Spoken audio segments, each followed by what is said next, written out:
बिस्मिल्लाहिर्रहमानिर्रहीम। अस्सलाम वालेकुम डियर स्टूडेंट्स, उम्मीद है कि आप सब बिल्कुल खैर खैरियत से होंगे और अपनी स्टडीज़ के ऊपर फोकस कर रहे होंगे। Prime minister youth laptop scheme 2025 और फ़ेज़ 4 जो है वो लॉन्च हो चुका हुआ है और इसके लॉन्च हुए हुए तकरीबन जो है वो 26 अप्रैल 2025 को ये लॉन्च हो चुका था और इसकी लास्ट डेट जो है वो 20 मई 2025 है, जो कि तमाम के तमाम पाकिस्तान के लिए इनिशिएटेड है। जी हाँ, ये स्कीम प्राइम मिनिस्टर स्कीम जो है वो पूरे पाकिस्तान के लिए है, चाहे वो यूनिवर्सिटी क्वेटा, गिलगित, पेशावर, लाहौर या कराची किसी भी शहर में है, वहाँ पे उन स्टूडेंट्स के लिए ये स्कीम अवेलेबल है। हर यूनिवर्सिटी का बच्चा इस स्कीम के थ्रू अप्लाई कर सकता है।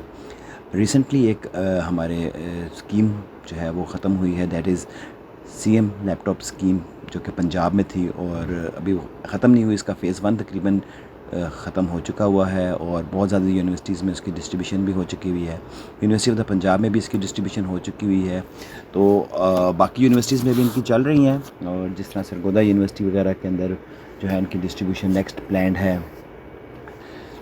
ये वाली जो पंजाब वाली थी वो तो सिर्फ़ और सिर्फ हमारे पास पंजाब से रिलेटेड थी। उसमें पंजाब की यूनिवर्सिटीज़ भी थी और पंजाब के कॉलेजेस भी थे। लेकिन प्राइम मिनिस्टर ये लैपटॉप स्कीम जो है, प्राइम मिनिस्टर लैपटॉप स्कीम जो है वो पूरे के पूरे पाकिस्तान के लिए है और इसमें पाकिस्तान की सारी यूनिवर्सिटीज़ जो हैं वो फॉल करती हैं। अब इसमें कौन से स्टूडेंट्स जो हैं वो एलिजिबल हैं या एलिजिबल नहीं हैं, उसकी डिटेल हम अगली स्लाइड में देखते हैं। लेकिन सिर्फ अभी हम देख लें कि इसके अंदर MS, PhD, BS 4 years degree और BS 2 ईयर्स डिग्री, जो कि अब AD की बात करते हैं, ये सब के सब स्टूडेंट्स के लिए एलिजिबल हैं। जी हाँ, इसमें तमाम के तमाम स्टूडेंट्स जो कि इन डिग्रीज़ में पढ़ रहे हैं, किसी भी ईयर में हों, वो एलिजिबल हैं, जिनका CGPA 2.8 से ज़्यादा होना चाहिए और अगर एनुअल बेसिस पे हैं तो 60% से ज़्यादा उनके मार्क्स होने चाहिए और वो स्टूडेंट करंटली इनरोल्ड होना चाहिए, पास आउट नहीं होना चाहिए। वो उस यूनिवर्सिटी का स्टूडेंट होना चाहिए at the time of distribution. इसकी डिटेल्स हम देखते हैं अभी, जो कि हमारे पास इनकी वेबसाइट है, उसके अंदर डिटेल लिखी हुई है। लेकिन प्लीज़ मार्क योर कैलेंडर कि इसकी लास्ट डेट जो है वो हमारे पास 20 मई 2025 है। तो जितना जल्दी हो सकता है आप इसको अप्लाई करें। इसके अप्लाई करने के लिए जो लिंक अवेलेबल है वो हमारे पास ये दिया गया है, ये ब्लू कलर में जो आ रहा है, ये एक लिंक है जो कि आप यहाँ पे अपनी एप्लीकेशन सबमिट कर सकते हैं। That is laptop.prime-minister-youth-lab-program.gov.pk। सो आपने इसको इन्हीं एब्रीवेशंस के अंदर लिखना है, laptop.pmyp.gov.pk। So PMYP is prime minister youth programme, जो कि हमारे पास यहाँ पे ग्रीन कलर में भी लिखा हुआ आ रहा है। तो इस लिंक को आपने ओपन करना है और जैसे ही आप इस लिंक को ओपन करेंगे तो हमारे पास ये वाली वेबसाइट ओपन हो जाएगी, जहाँ पे आप इस स्कीम के लिए अप्लाई कर सकते हैं। इसमें देखें जी, हमारे पास यहाँ पे रेड कलर में एक चीज़ जो है वो मूव कर रही है। We are please to inform you that the prime minister laptop scheme phase 4 2024-15 is launched. Last day to apply is 20 May 2025. Eligible students are encouraged to stay updated by visiting the official website for details on eligibility criteria, the application process and deadlines. जी हाँ, आपको eligibility criteria ज़रूर देख लेना चाहिए और जो red line में नीचे लिखी हुई हैं चीज़ें, ये बहुत बहुत ज़्यादा ज़रूरी हैं कि जो एफिलेटेड कॉलेजेस के स्टूडेंट हैं वो इस स्कीम के लिए एलिजिबल नहीं हैं। जी, they are not eligible. Affiliated colleges बेशुमार हैं, जिस तरह मैं यूनिवर्सिटी ऑफ द पंजाब की एग्जांपल लूँ तो तकरीबन 600 प्लस कॉलेजेस ऐसे हैं जो कि स्कीम के जो कि पंजाब यूनिवर्सिटी के साथ एफिलेटेड हैं, वो इसके अंदर अप्लाई नहीं कर सकते या उसके लिए एलिजिबल नहीं हैं। So they will be automatically rejected, जो कि इनके सिस्टम में भी लिखा हुआ है। सो जनरल इंस्ट्रक्शंस के अंदर क्या है जी, आप अपना एप्लीकेशन स्टेटस चेक कर सकते हैं, एलिजिबल यूनिवर्सिटीज़ की लिस्ट देख सकते हैं। हम सारों को फॉलो करते हैं। FAQs हमारे पास बहुत ज़्यादा क्वेश्चंस होते हैं बच्चों के, तो यहाँ पे आप क्लिक करके वो भी देख सकते हैं कि हमारे पास कौन कौन से हैं। सबसे पहले हम आ जाते हैं कि एम आई एलिजिबल और नॉट।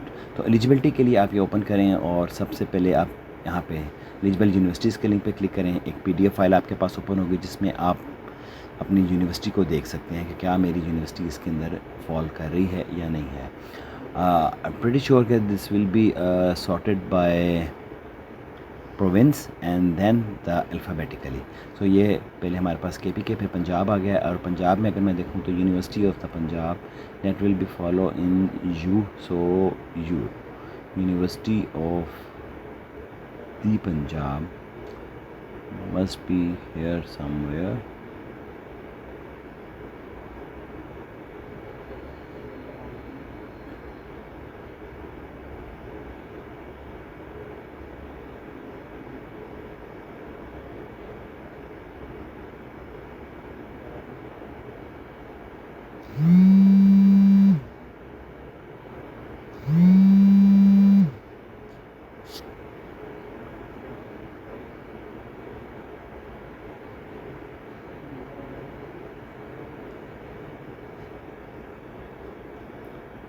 जी, 86 नंबर के ऊपर यूनिवर्सिटी ऑफ द पंजाब का नाम आप देख सकते हैं कि पंजाब के अंडर ही हमारे पास यूनिवर्सिटी ऑफ द पंजाब में यूनिवर्सिटी ऑफ द पंजाब का नाम अवेलेबल हो रहा है। इसी तरह आपकी यूनिवर्सिटी भी जहाँ पे है आप यहाँ पे देख सकते हैं, कंट्रोल F करके आप सर्च करके देख सकते हैं कि क्या मेरी यूनिवर्सिटी यहाँ पे अवेलेबल है या नहीं है।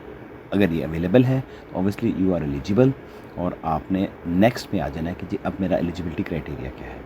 ये एक पूरा टेबल सा दिया गया है कि जी कौन सा स्टूडेंट एलिजिबल है, कौन सी डिग्री का स्टूडेंट जो है जिसकी ड्यूरेशन मैक्सिमम ये होनी चाहिए, और उसकी डेट ऑफ एडमिशन जो है वो इस गिवन डेट से ज़्यादा की होनी चाहिए, इससे कम की नहीं होनी चाहिए। यानी PhD का स्टूडेंट अगर 31 दिसंबर 2020 से पहले का है तो वो इस स्कीम के लिए एलिजिबल नहीं है।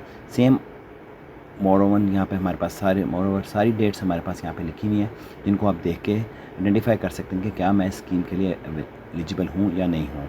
इसमें MBA 1.5 ईयर लिखा हुआ है, तो पंजाब यूनिवर्सिटी में B.Ed 1.5 ईयर की भी डिग्री चलती है, तो वो इस डेट को फॉलो करेंगे। देन हमारे पास एक यहाँ पे लिखा हुआ है मास्टर्स की डिग्री चूँकि ख़त्म हो चुकी हुई है, और यहाँ पे मेंशन्ड है वो इसलिए कि हमारे पास जो BS 5th सेमेस्टर के स्टूडेंट्स हैं वो हमारे पास मास्टर लेवल डिग्री के इक्विवेलेंट होते हैं। तो वो स्टूडेंट्स जो कि BS 5th सेमेस्टर में जिनका एडमिशन हुआ था, प्लीज़ उन्होंने अपने आप को मास्टर्स डिग्री के अंदर रजिस्टर करवाना है। उन्होंने अंडर ग्रेजुएट डिग्री के अंदर अपने आप को रजिस्टर नहीं कराना। ये अंडर ग्रेजुएट की डिग्रीज़ भी दो हैं, एक 5 साल की जिसके अंदर LLB, form D, B architecture के हमारे पास प्रोग्राम्स आ जाते हैं, और ये BS ऑनर्स की डिग्रीज़ हैं जो कि हमारे पास 4 साल की हैं, जो कि मेजरली पंजाब यूनिवर्सिटी में और हर यूनिवर्सिटी में यही फॉलो हो रही हैं। जो 5th सेमेस्टर के स्टूडेंट हैं, please they have to select masters in 16 years education. अगर आपके डिपार्टमेंट के अगेंस्ट ये मास्टर्स की ऑप्शन नहीं आ रही है और आप 5th सेमेस्टर के स्टूडेंट हैं, तो please do inform your focal person, departmental focal person, ताकि इस डिग्री को ऐड करवा दिया जाए।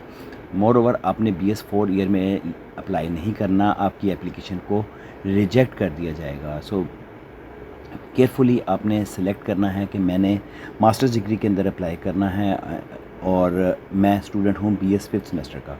और जब आपने सेमेस्टर की सिलेक्शन करनी है तो आपने उसमें भी 1, 2, 3, 4 को सिलेक्ट करना है। मतलब आपने 5, 6, 7, 8 को सिलेक्ट नहीं करना है। बेशक आप इस लिहाज से पढ़ रहे हैं, लेकिन मास्टर डिग्री क्योंकि 2 साल की है, तो 2 साल के अंदर आप 4 सेमेस्टर्स पढ़ रहे हैं, तो 4 सेमेस्टर में पहला, दूसरा और तीसरा, चौथा सेमेस्टर आप पढ़ रहे होते हैं। आप 5वां, 6वां, 7वां, 8वां सेमेस्टर नहीं पढ़ रहे हैं।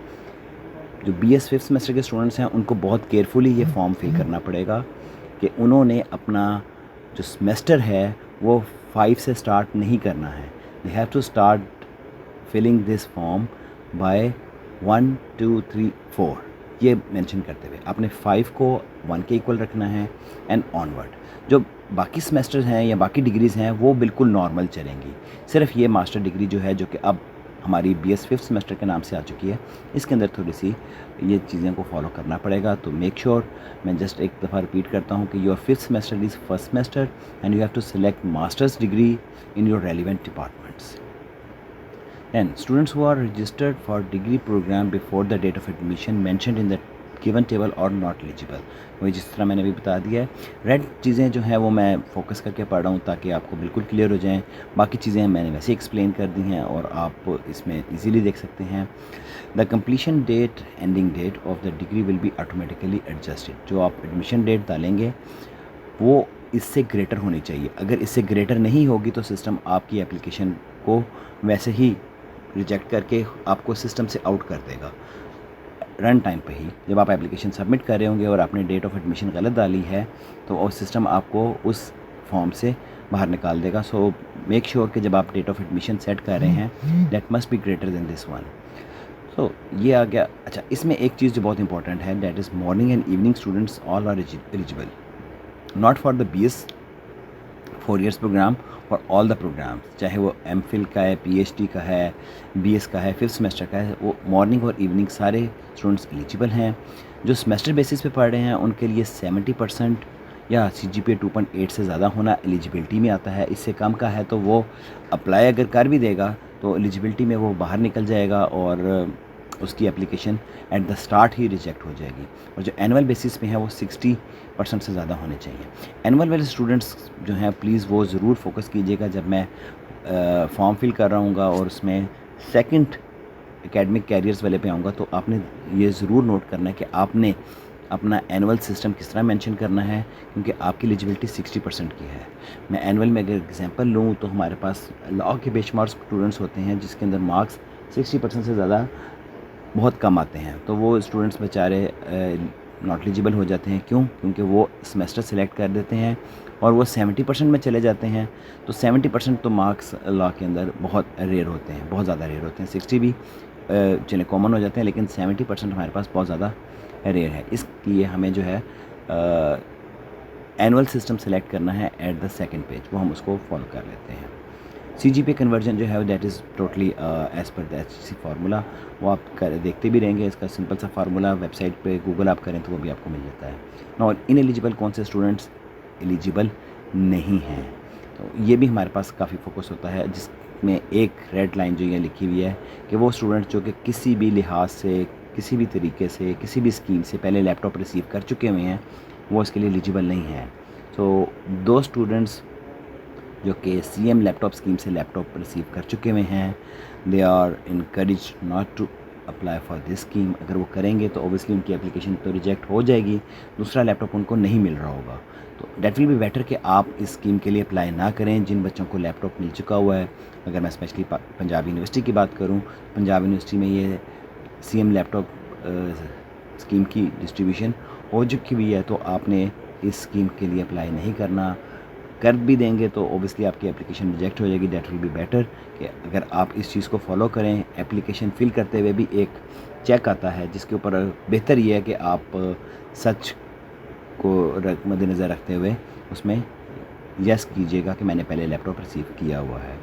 जी, तो फॉरेनर स्टूडेंट्स एलिजिबल नहीं हैं एक्सेप्ट फ्रॉम, और बाकी सारी इनएलिजिबिलिटीज़ इसमें लिखी हुई हैं। और लास्टली जो बड़ी इंपॉर्टेंट इसमें लिखी हुई है कि जी any selected student, not the student, any selected student, यानी अगर एक फाइनल लिस्ट मेरिट लिस्ट बन गई है और उसके अंदर आप सेलेक्ट हो गए हैं and before the distribution whatever will be the date of distribution, बहुत ज़्यादा यूनिवर्सिटीज़ में पहले हो जाती है, बहुत ज़्यादा में देर से होती है।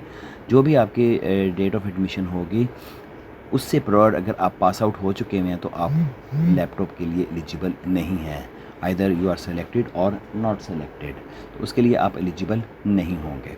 और अगर आपकी कोई भी कंप्लेन वगैरह है तो आप इस जो है नंबर्स के ऊपर, इन वेबसाइट्स के ऊपर, ईमेल्स के ऊपर आप फॉरवर्ड कर सकते हैं।